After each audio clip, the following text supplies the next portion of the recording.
thank you so much for coming out on what may be a stormy night, a dark and stormy night. What could be better for Leslie?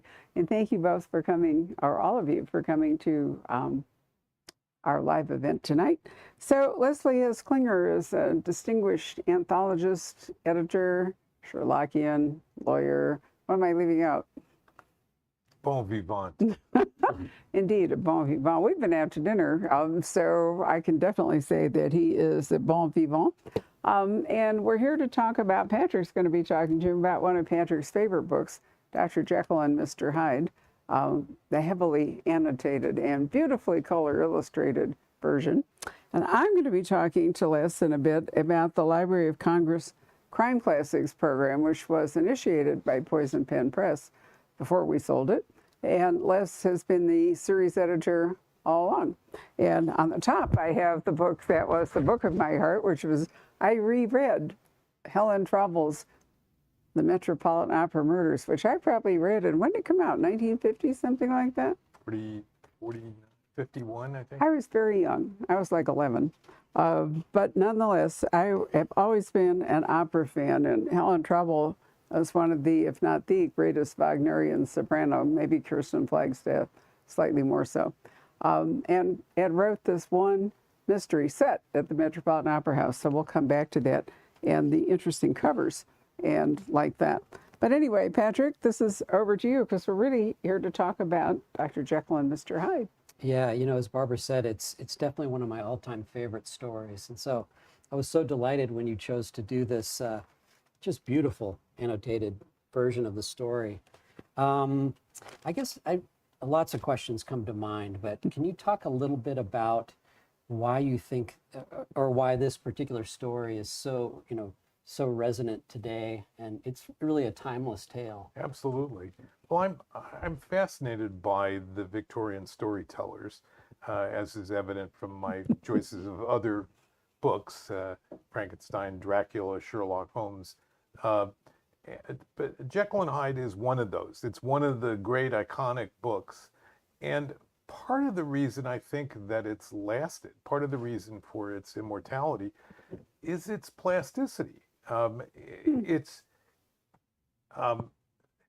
Jungian types, whatever. I'm not a psychologist, but it tells a story about a human being that is so timeless that the fact that it's a Victorian tale is irrelevant. And so it's been retold over and over again in the form of stage plays, film, comic books, and novels. That in itself interests me. But the book also it's a very deep story. It's a story, Stevenson described it as that old war of the members. Meaning it's the eternal conflict that each of us goes through of reconciling what society might judge as the good and bad parts of our own nature, our good impulses, our bad impulses, and all that. And so there's nothing dated about this story. It just is relevant today as it was almost 140 years ago. Right. And it's we were talking to Ian Rankin the other day about this story and how, what an influence it was on him as he got started. And he talked a little bit about the connection between Stevenson, being obviously very Scottish, although the tale is set in London, and the Muriel Sparks, the connection there between the prime of Miss Jean Brodie and the Brodie connection in the story.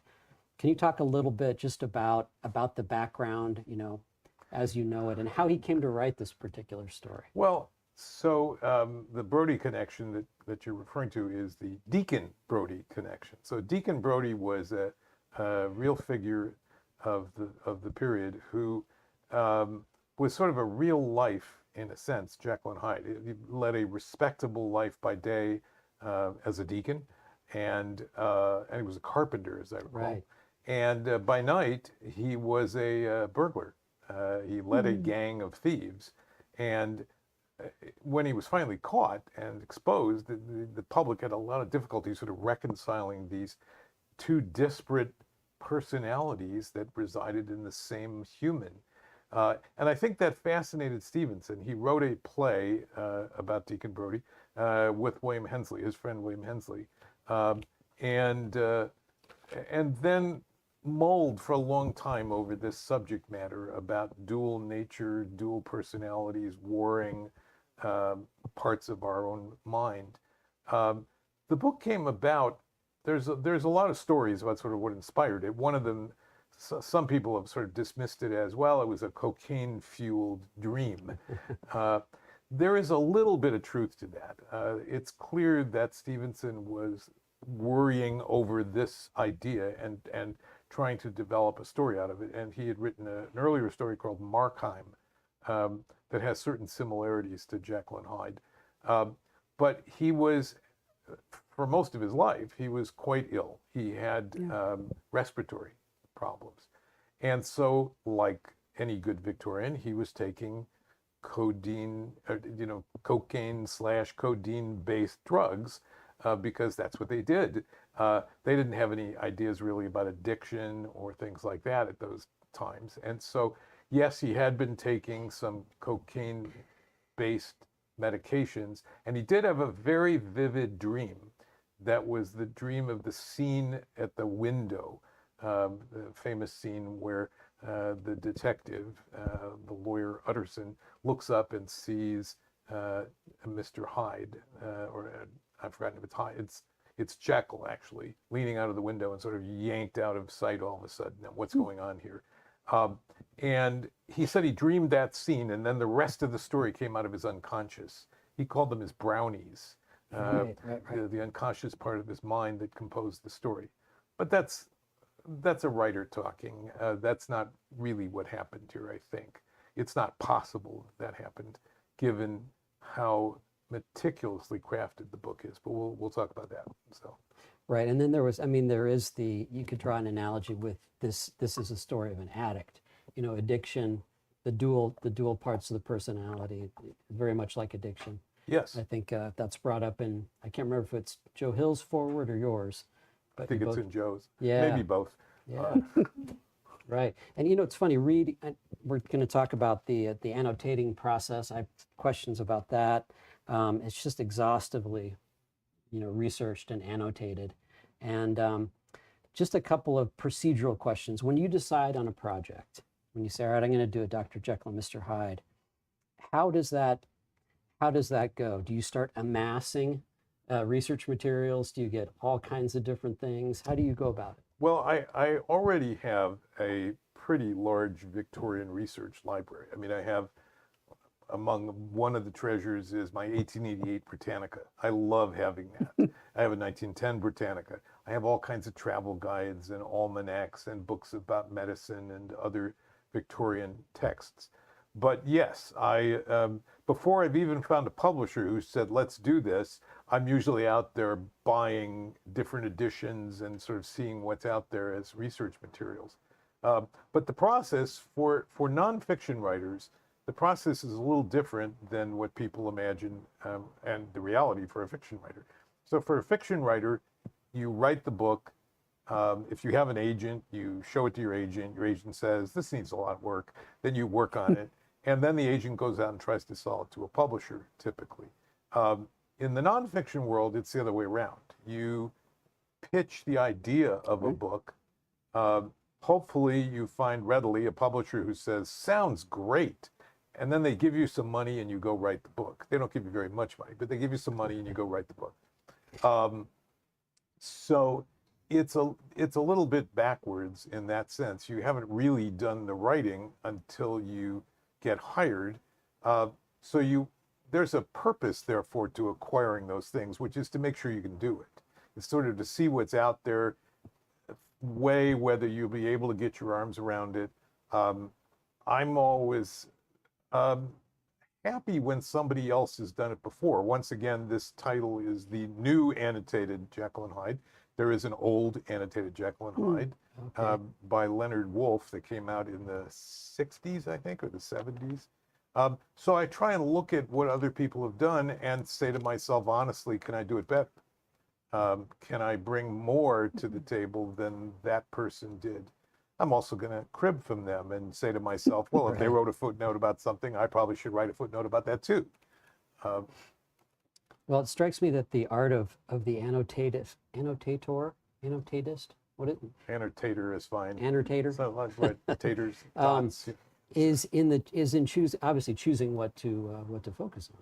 You know, choosing which minutia to deal with. Well, there is a certain selectivity, but I Yeah. always am very happy to gloat with my fiction writer friends that they who have to throw out 90% of the research they do, I don't throw anything out. I mean, there's a note somewhere about something I found. I've been very fortunate over the years to never have an editor say to me, we should cut down on the number of footnotes. So there is selectivity in choosing what to write notes about, but not in the quantity. Okay, right. Good point. You know, I'm just tempted to do a literary discussion of the book, but a lot of it's in the book as an art piece in and of itself, which is Well, really we can amazing. talk about the book as a Well, thing. just quickly, yeah. I mean, there are a few things. I mean, going back and rereading this book, it is not what what I remembered it was. You know, I mean, it really shape shifts. Well, that's right. And I think one of the attractions about when I look at books like this and when I think about what to annotate. So first of all, it needs to be a book that you're going to want to spend a lot of time with because that's what you got to do if you're going to annotate. And we all have in our mind what Dr. Jekyll and Mr. Hyde, Right. the basic thing. Right. A lot So of it's from movies. That's exactly right. So I'm looking for books that have been misconceived or misinterpreted or just simplified. And so that's what's happened with Jekyll and Hyde. It certainly happened to Dracula, Frankenstein. This is another example of while there are some powerful films, they're not the book. They are much simpler versions of the story. They're distorted versions. They have romance in them. They have heroic outcomes, good triumphs over evil, etc. And so one of the aims in annotating a book like this and writing the introduction, which is the most work in many cases, is to try and sort of correct those impressions. Or strip it down. Yeah. And reshape the public view of what's this book really about. Right. And not that there's anything wrong with the films and the comics. They've often focused on, though, very specific, limited elements of the story rather than the rounded story. So that's one of the surprises for somebody reading the book in the first time, is that they're going to see it's not the movie. It's very different from any of the movies they've seen. And the way it's told is not eccentric, but it's not, as you say, I mean, it's told from the point of view basically of a lawyer. Right. And I wanted to ask you about that. A guy named Utterson, and there's so much subtext you can read into this book. Is he suspect that Jekyll and Hyde are really forbidden lovers? Yes. There's Yes. all kinds of subtext Yes. everywhere. Well, it's a highly sexualized book. Yeah, it is. With only one tiny little female character. Exactly. It's all men Yeah. in this story. And there are great lines too, if he be Mr. Hyde, I shall be Mr. Seek. That's what he says, Utterson. Well, one of the big surprises, I think, also about the book, and this is, to me, I alluded earlier to how ridiculous it is that Stevenson said, oh, it was my unconscious that wrote the book, is how meticulously crafted it is. I mean, this is a mystery. Mm-hmm. And people don't think of it that way. People think of it as some sort of horror story and all that. It's a mystery novel. It's a mystery in which the detective, the lawyer Utterson, is trying to solve and sift through the clues to who is it that murdered the murder victim and who is this Mr. Hyde and why is there this very strange will leaving him money if Jekyll disappears and so on.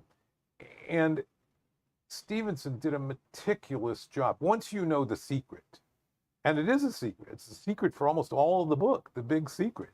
Once you know the secret and you go back and read the book again, you see what a beautifully careful job Stevenson did of sort of building up the secret, building up all the clues that are there, like any great mystery writer, building up the clues that you go back and you say, oh, that's what that was, and that's Mm. what that was.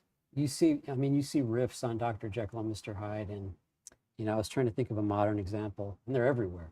But I was thinking of the Breaking Bad, the Heisenberg alter ego that our character goes into Sure. is a perfect example of a modern day Jekyll. All the and Hyde. usual suspects, Yeah. Yep. uh, And it's like, with Jekyll, he's like, is this my true nature?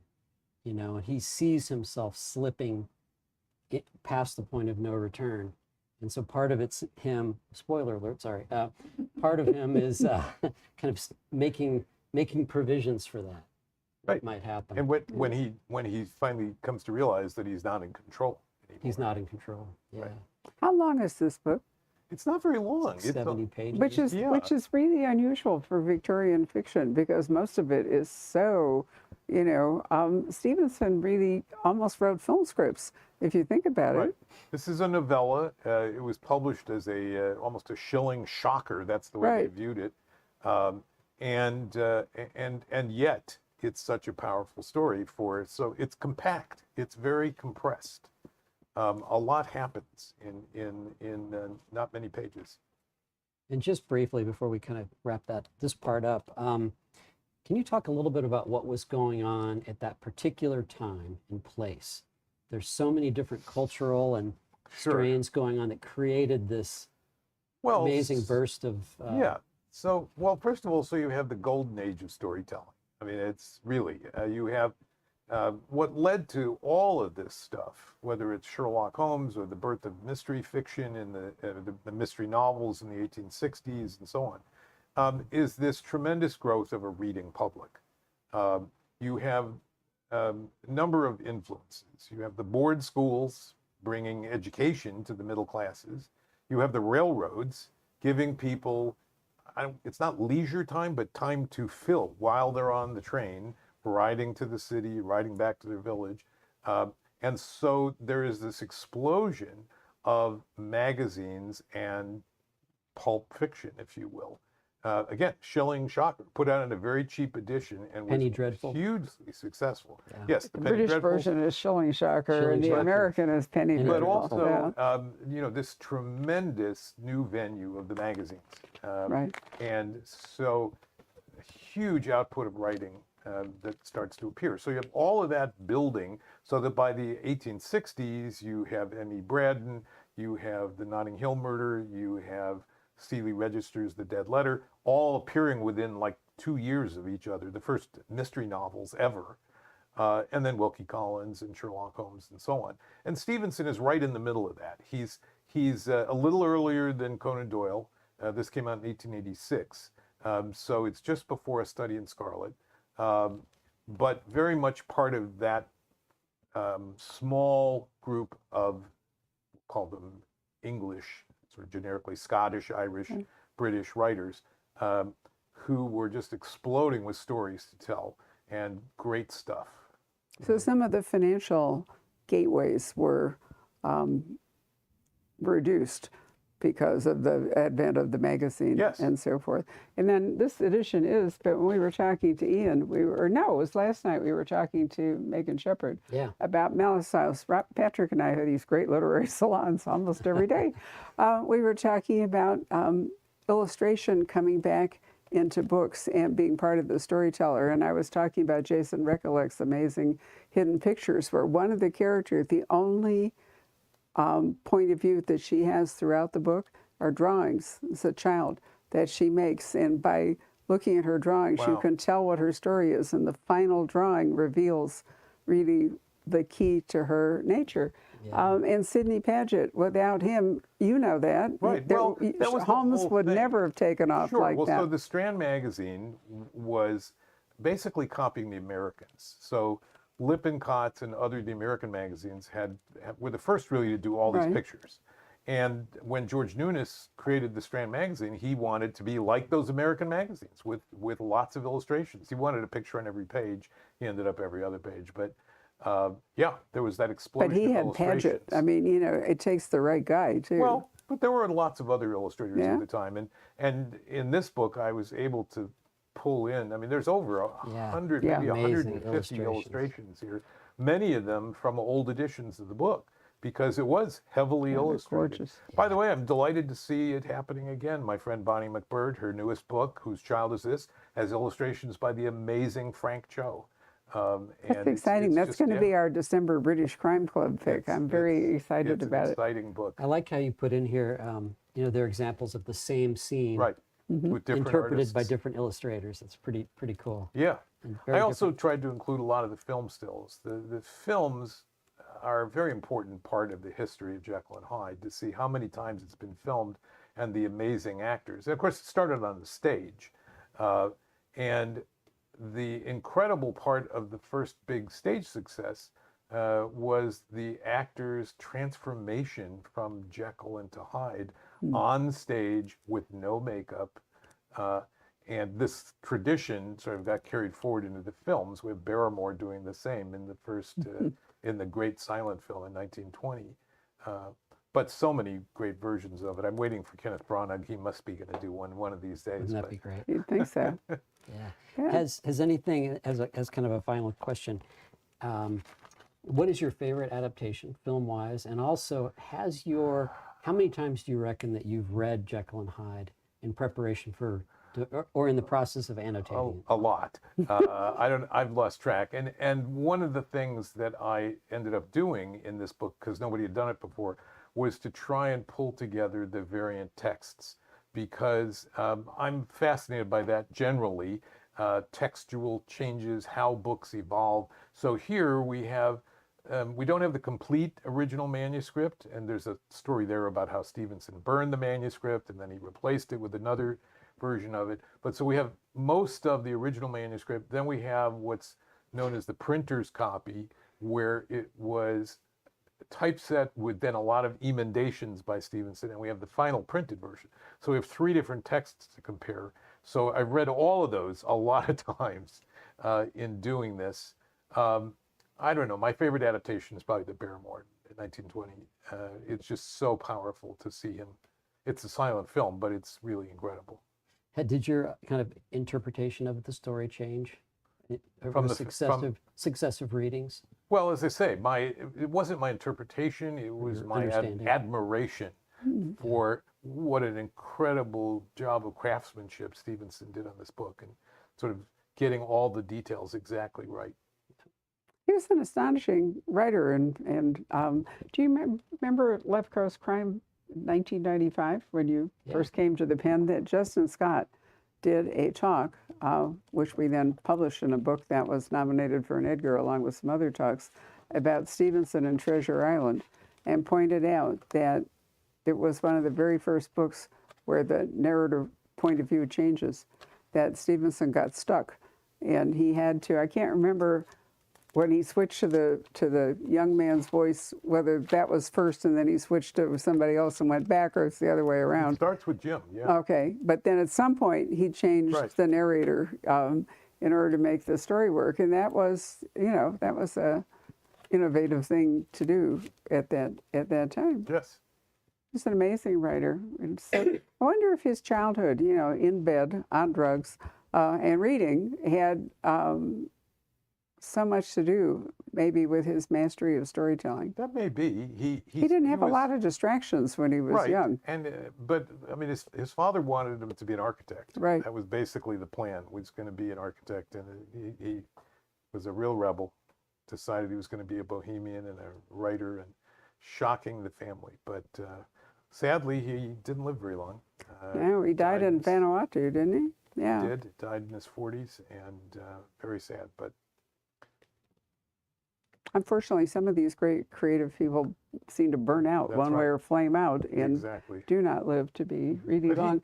Can I He see felt the himself, by the illustration? way, that he was, in a way, he was Jekyll and Hyde himself. By the way, he pronounced it Jekyll, but Oh, really? yes, Oh, yeah? he insisted that was the Scottish pronunciation. But I mean, I think he himself was keenly aware of his own double life, that he was supposed to be this respectable person, and inside was really an artist.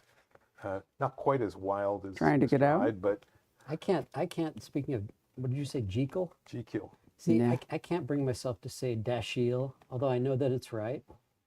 Yes, I know. It's very hard People not should to say change. That's right. Daschle, Just- right? Yeah. I wanted to point out, because I find sometimes that footnotes can be really annoying. The only way I ever got through reading The Name of the Rose, it was my third pass. I tried twice and I failed. And the third time through, I said, okay, not going to translate the Latin, not going to read a single fucking footnote. I am going to get through the story in this book. But I would like to say that the way that Les's annotations are presented in this book are not annoying, because what you've got is a double column. So you can read the story and then the footnotes float alongside it. They're not like underneath where you have to go digging. Right. Was this format yours, or was this Yes. your publisher? No, it's a style that we've used for a number of my books. It's a and great with idea. Consistency. Don't you think, Patrick? Because It you makes can a just read huge you can read difference. the story and straight I through. and then- really encourage people who have not read the book in a long time to skip my notes. You know, Read it first and it then read first, the then notes. Go back and read the notes. And what is the end material? Because you Oh, well, always a wind ton up of- with a ton of I know, there's a ton of bibliography. end material here. Yeah. And it's like a filmography. Yep. There's a comic bookography. I'm not sure what you call it. Comic book bibliography. Notable graphic adaptations. cetera. Gotta love that. Appendix 4. So, you know, there's just an enormous amount of material here. That's the most fun to do always. That and the pictures, pulling together the pictures. Yeah. But there's also a lot of textual material at the end as well, where I'm showing that some massive changes. that Oh, I Stevenson see. made. You've actually set the text to show where he's Yeah. struck things out. Yes. And so do you feel that he improved the story Yes. with his edits? Oh, yes. So the raw material, it reminds me of Jeffrey Deaver, who famously said to me once sitting here in this bookstore that if he could, he would hang by his heels from a trapeze over the printing press while his book was printing and continue to edit it. Well, this is a fascinating subject to me. I was been very blessed to be able to do this twice with Neil Gaiman's work, with the Annotated Sandman and with American Gods. Neil was able to provide me with early drafts of Okay. those books so that I could do this kind of work and go through and show changes and character additions, deletions, etc. I find that to be, to me, especially interesting, and I hope readers find it interesting to look at the craft and see how the writers made decisions about the text that ended up being the final product. I think often readers feel like the text they're, you know, the book they're presented that's the book. It just sort of You know, sprung exactly. into existence. It was the only creative person I have ever heard of who actually did just a single draft of anything. A single draft was Mozart. If you look at Mozart's musical manuscripts, there are no changes. You know, he just wrote it down and that was it. Conan Doyle is a bit of a mystery. We have 37, I think, of the manuscripts in existence of the 60 stories. I'm talking about the Sherlock Holmes stories. Right. And most of those are very, very clean. Very, very few changes. To the point where it makes one wonder if there was an earlier version. And he nobody's copied it ever out seen and again Right, in a fair right, hand, as right, they say. Right, but nobody's ever seen anything earlier. The other interesting problem with Conan Doyle, and here I actually had some solutions, is there are variations between the manuscript that Conan Doyle basically saved them in many cases, and the published version. Who made the changes in the published version? Was it Conan Doyle? Was it some editor? Now, the most interesting to me, and I know you've seen this, and I was here to talk about this a long time ago, is Dracula. Where Dracula, there is the typescript is in existence, and it belongs to the Paul Allen's estate now. And as I was able to spend some time looking at that and wrote about it at great length in my footnotes, where this was probably Stoker's first draft. There are extensive handwritten corrections to the typescript. We know Stoker's handwriting is there. The editor of the publisher's editor made changes, and his brother, Stoker's brother Thornley, who was a doctor, wrote comments at great length in the margins about some of the medical aspects of it.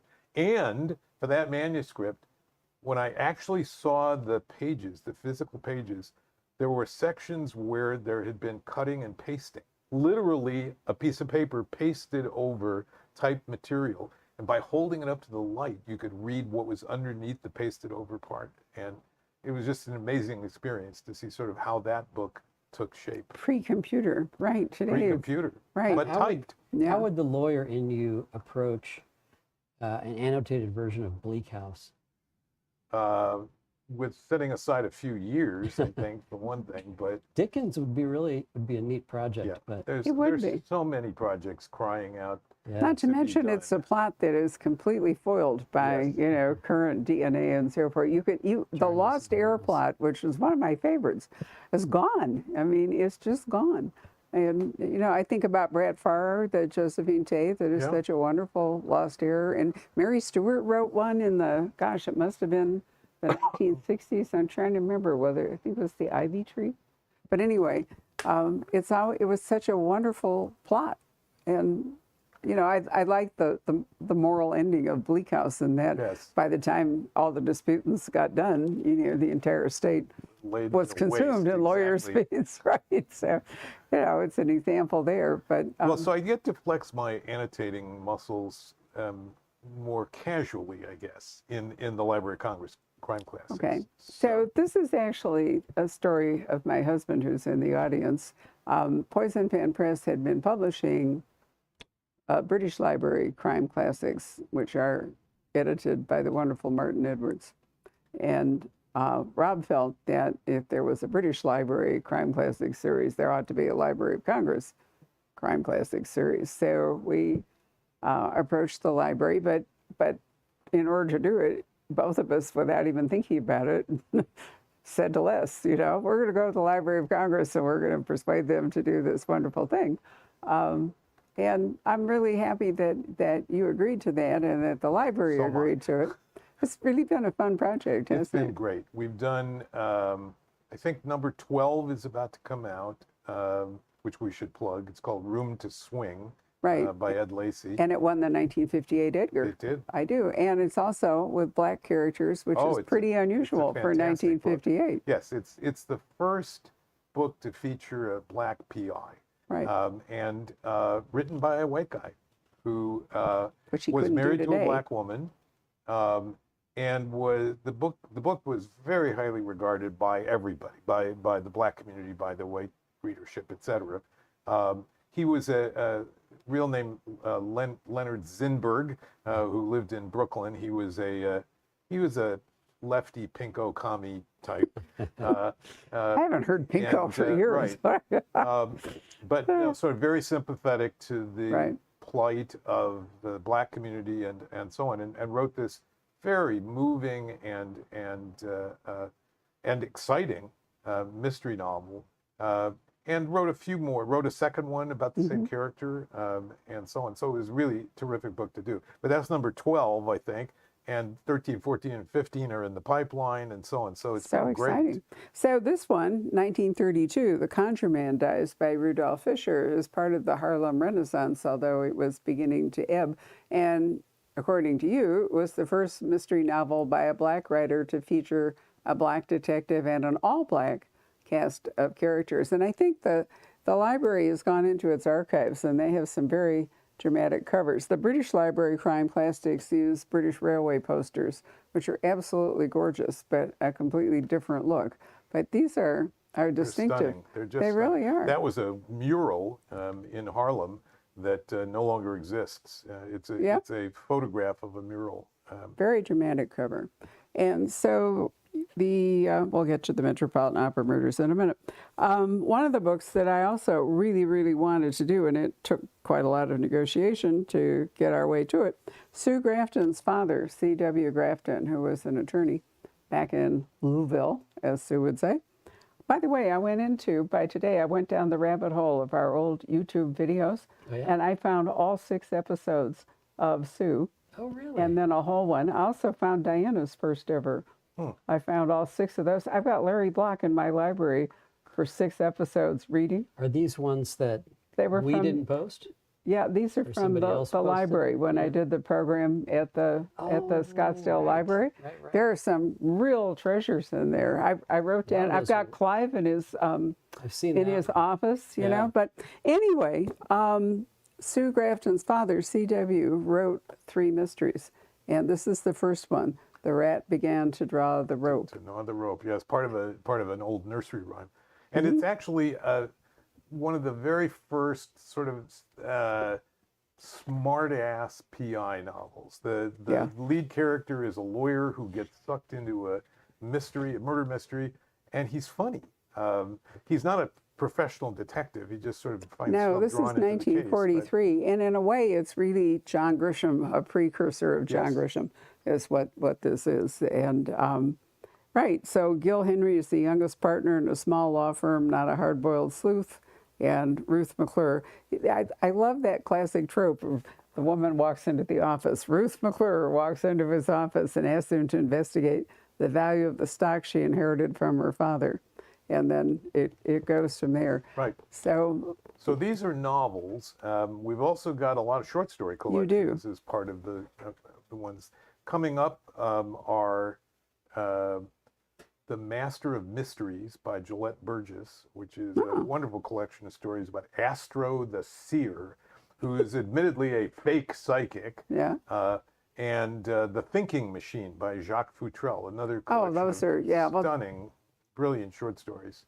Those are in the pipeline. Good. And we're also doing Dorothy Salisbury Davis's Gentle Murderer. That's next. And then, as I told you earlier, we're doing The Canary Murder Case.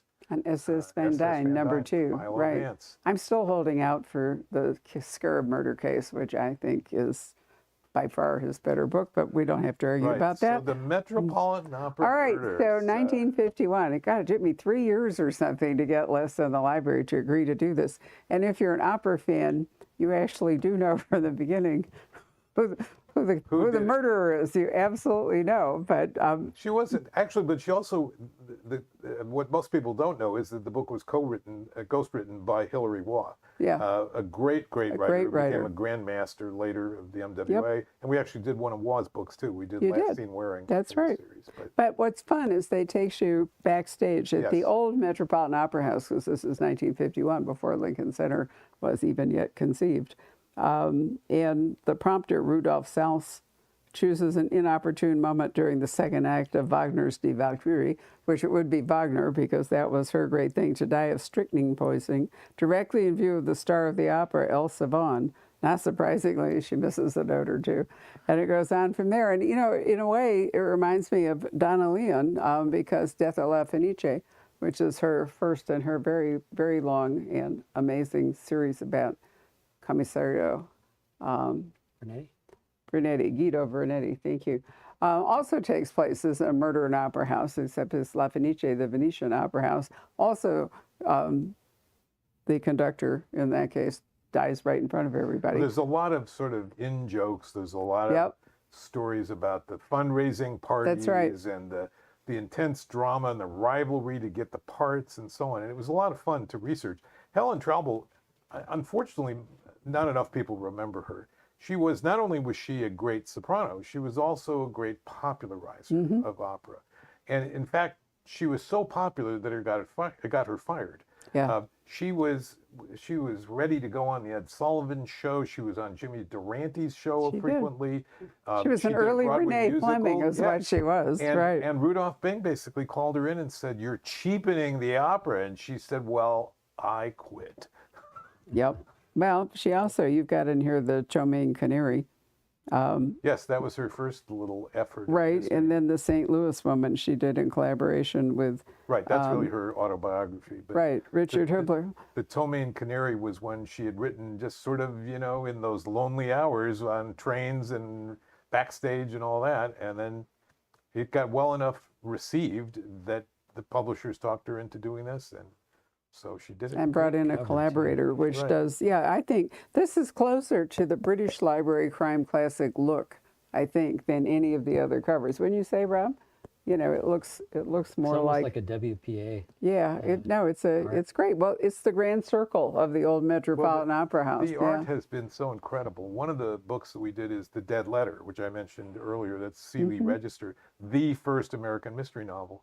And I dug up a print of the actual Dead Letter, of the Dead Letter office Oh, yeah? where you send mail and it never gets delivered. There really was a dead letter office There with a was. bunch of guys sitting around sort of sorting the mail and putting it into coffins or whatever. And I found a drawing of that, and that's the cover. So the covers have been amazing.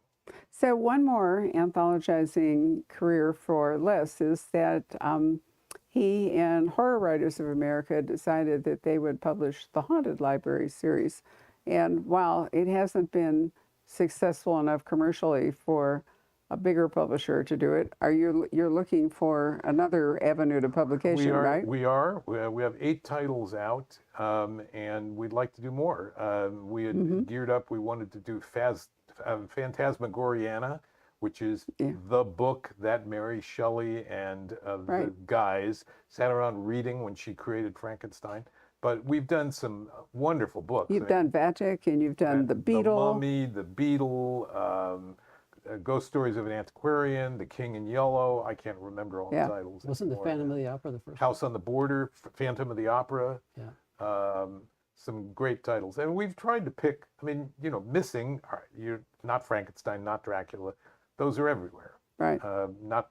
How about the Castle of Otranto? That's there. That's in Is the that series. another one Castle too? of Because Otranto. that is a We did a 2-volume, a 2-book. It's the Castle of Otranto and the Old English Baron. That's right. Together, called Gothic Classics. even Jane Austen Polidori. read the Castle of Otranto. And the Mummy. What a great book. The Monk Mummy Lewis, by in fact, the author, whose name was not Monk Lewis, became known to polite society as Monk Lewis Right, that's after he another wrote book. it. But the Mummy by Jane Loudon is this very early 19th century science fiction-y novel about balloons, flights to Egypt, and a battery that revives a mummy. And it's a crazy book. It's a very funny satire of English society, and an influential book. The Mummy, with an exclamation point at the end.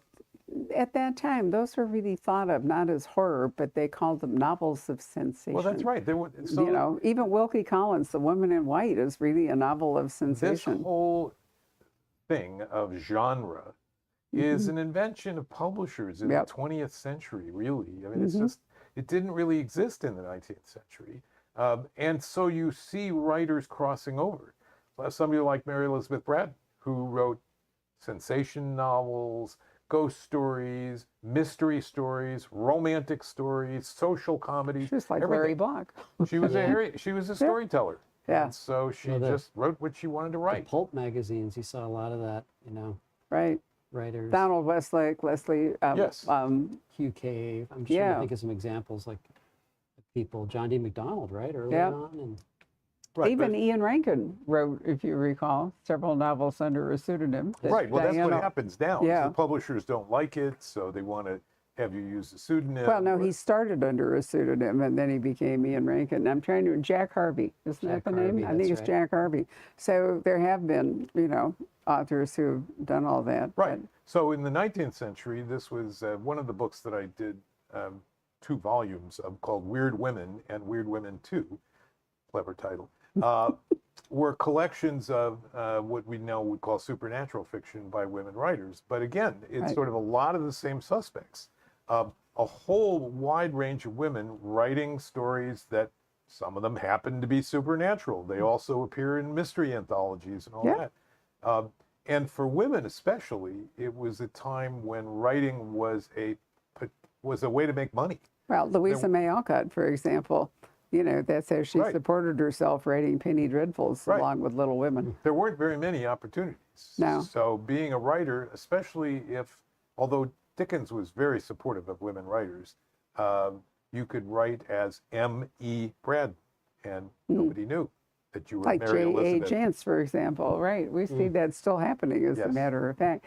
Do you have any questions that you'd like to ask? Les is going to the airport, so we can't dally too long. I'll ask a question or two.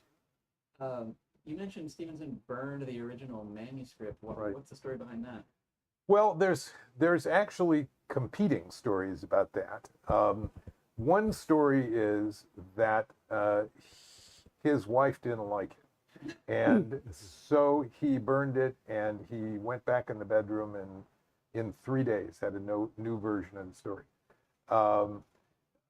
Other people have said, no, there was no burning. involved here, but probably most scholars seem to think, yes, there was a burning, and she really didn't like it because it was too sexual. It offended her. She wanted it to be more allegorical. And as Patrick was saying, sort of the subtext, much more or much less obvious subtext, as opposed to being probably a little more overtly sexual. And when I say sexual, it's as Patrick was suggesting, homosexual, probably. But maybe. And we're not sure if it was homosexual. It may have been.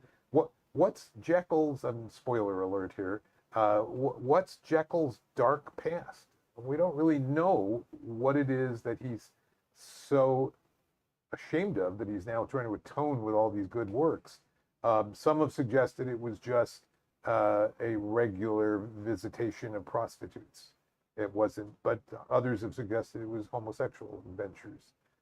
The buildings are really interesting in the story too, particularly the building, with the one door. Yes, Jekyll's building with sort of two doors, The a dissection. respectable door Yeah, and a back the door. dissection, the back door. Right. I mean, you didn't want to go there quite so blatantly, but Oh, why not? the dissection Right. entrance, right? Right. They call it. Yeah. Right. So we don't really know quite what happened there. His stepson had a different story than Florence did. Somebody said that there was just recently a letter discovered from Stevenson's wife that seemed to corroborate the burning story, but it's still hard to believe that we're still figuring this out 130 years later. Well, then 140 years later. Utterson and his dear friend are having the dialogue, throughout. I mean, anyway. Yes. The more I think about it, the more I see. Well, we may be reading more into it than Undoubtedly. Stevenson Well, ever I'm not intended. so sure. So basically this book is all about the intense hypocrisy of the Yeah. Victorians, where there was a great deal of sexual escapades going on, both straight and gay, and of course child prostitution and so on. And so that was very much And his particular crimes, which we don't want to, that would spoil it, I think, but the specific crimes are interesting to discuss, what he actually does. So do you think that that it's such an influential tale, to kind of circle back to it, and writers have been riffing off of it ever since it came out, really? Would you agree? yes, absolutely. Mhm. And as I said up front, it's because it's so honest about psychology Yeah. and about human nature. But I mean, his books are foundational, not just this one, but Treasure Island, Yeah. Kidnapped, I mean, sometimes they were read This as one's like a little boys' more own adult. adventures, I know, but but this is right. you These- could read them on so many That's right. different levels. That's right. Even his children's books were dismissed for a long time as just children's books. Right. And now I think scholars go back and look at them and again appreciate the craftsmanship, the Right. workmanship that he put into these What beautiful was the stories. question we asked our author last night, Megan Shepard, who has been a young adult writer and has come out with Malice House, her first adult fiction. And I asked her what was the difference between writing young adult and writing adult. And I don't know that we got a really clear answer, did we? Fewer bad words. It was I think, you needed to have, in young adult fiction, you basically need a young adult on a journey of self-discovery. I mean, it's about a coming of age sort of a thing, a quest, whatever it might be. And maybe it's slightly more sanitized and maybe the emotional temperature is higher. But I don't know that I got any. When I asked her about style, I wasn't aware that she felt like, the level of the vocabulary or anything was markedly different. So Well, this isn't a children's book. We can agree on that. yeah, but I mean, people read it as one for certainly did. really long. Certainly read Absolutely. Treasure Island as a children's book. It's Absolutely. the children's classic. Absolutely. This was never perceived, though, as a children's book. And when you read it now as an adult, you can see why. Yeah. Was it controversial when it came out? Oh, yes. Oh yeah.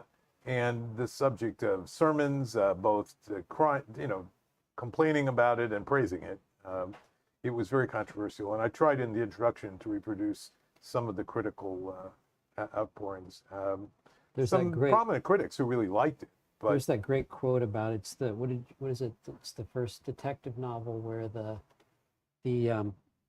solution to the crime it's more shocking is than more the crime. shocking than the crime itself. Yeah.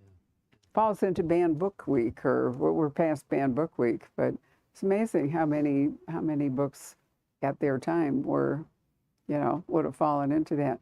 Anything else that you'd like to ask? Did you have one more question? Sure. I'm just curious, you've tackled so many titans, Dracula, Frankenstein, Sherlock Holmes, Jekyll and Hyde.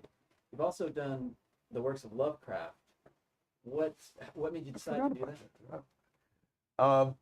Beautiful Well, book, too. again, influence. I mean, sort of what fascinated me about Lovecraft was, and I freely admit that I was new to Lovecraft when I started that project. I vaguely knew who he was, and I knew that so many of my favorite writers had admired his work and were influenced by his work, that I said, gee, I guess I better pay attention to this. And it was actually suggested by Bob Wilde, the senior editor at Norton, who said, what about Lovecraft? And I looked into it and said, yeah, that really fits sort of my loose criteria for the kind of project that I'm interested in, where there's been this tremendous sort of way beyond the book impact in pop culture, in film and stage and so on, in plush toys, all kinds of things. So Lovecraft very much fit that. And again, it's where the stories are quite different from the ideas. It's not monster stories. It's not a bunch of scary monsters running around, attacking people. It's very much about humans, and be careful what you learn, because you may not like what you learn. It's a beautiful book, too. Yeah. Gorgeous presentation. I think that Les is very fortunate in his publishers have been willing to do these really expensive books, and that, the cost of color illustrations is tremendous. Well, I've pushed hard for it. Yeah. One of my favorite story about that is, I guess it's okay to tell, is about American Gods. When I was doing the annotated American Gods, they said to me, we don't want any pictures. And I said, oh, well, why don't I pull some together and send them to you anyway? And I did. And then they said, oh, okay. And then they said, but no color. And I said, well, okay, how about maybe just sort of, a few? Here's some great colored photos. Like, oh, all right. And then when they sent me the galleys, there was color for only like the first two signatures. And I said, gee, you didn't bother printing the color galleys for the rest of the book? And they said, no, that's the way it's going to be. I said, oh, come on.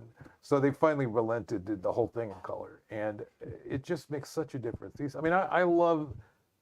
I'm so proud of the way these books look. I had very little to do with it other than sort of urging people to do that. But and before COVID, and the supply chain fell apart. Objects. Kind of a mirror, the design of Dracula. It is. The cover much. looks very much like my Dracula, which I always call my Oakland Raiders cover. Blood, red and silver and black with blood on it.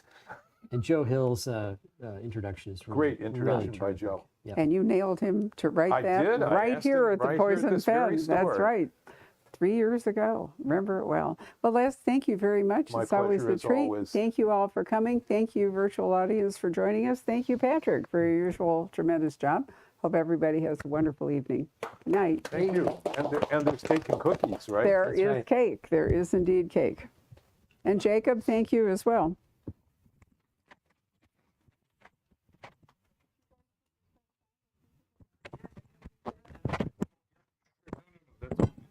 He's got a little time still. So if you need to do that, we're going to run him. Bring everything. I have booklets. Well, You did we'll bring be all right. it. I got my favorite one. Okay. Should we? Do you want to take one? Yeah, right there. Sure. Yeah, see, I got pictures early on.